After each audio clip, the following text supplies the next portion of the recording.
Have you ever stopped to think about the little invention that's holding your jacket, jeans, or backpack together right now? It's so small, so simple, and so overlooked. Yet without it, our daily lives would be a lot more complicated. I'm talking about the zipper. It's everywhere. In our clothes, our bags, our shoes, even in spacesuits. But here's the surprising part. Almost nobody knows who actually invented it, how it came to be, or how many times it failed before it finally became a success. In this episode of Behind the Invention, we're uncovering the untold story of the zipper, how it started, why it almost disappeared, and how it eventually conquered the world. But before we dive in, make sure to hit that like button, subscribe, and ring the notification bell so you never miss another story about the inventions that shape our lives. Our story begins in the mid-1800s. In 1851, a man named Elias Howe, who is more famously known as the inventor of the sewing machine, came up with a new design he called the automatic continuous clothing closure. Sounds fancy, right? But here's the thing, his design never really caught on.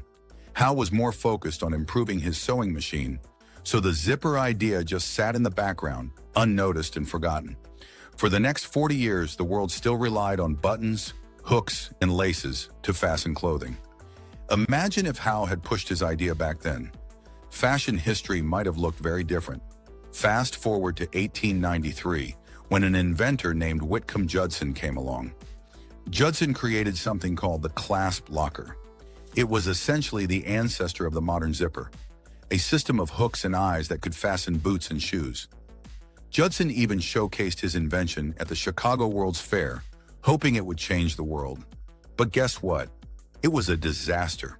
The Clasp Locker was clunky, it broke easily, and people found it way too complicated to use. Manufacturers weren't interested, but Judson didn't give up. He founded the Universal Fastener Company, which later played a key role in zipper history, even though his design itself never succeeded. Here's where things get interesting. The true hero of the zipper story is a Swedish-American engineer named Gideon Sundback. In the early 1900s, Sundback worked for Judson's company. After years of tweaking and experimenting, he finally developed a design in 1913 that actually worked, a separable fastener with interlocking teeth and a sliding mechanism. This was the birth of the modern zipper. Sundback's design was stronger, smoother, and more reliable. In 1917, he patented his separable fastener, which became the foundation for every zipper we use today. Fun fact, Sundback also designed the machine that could manufacture these zippers on a mass scale, which made it possible for them to spread worldwide. But here's the catch. Even after Sundback's invention, people weren't immediately sold on zippers. At first, zippers were used mostly for boots and tobacco pouches. Clothing companies were still relying on buttons. It wasn't until the 1920s and 1930s that zippers made their big breakthrough in fashion, especially in men's trousers and children's clothing. Advertisers even promoted zippers as a way for kids to dress themselves without struggling with buttons.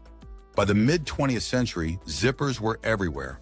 Jeans, jackets, luggage, military uniforms.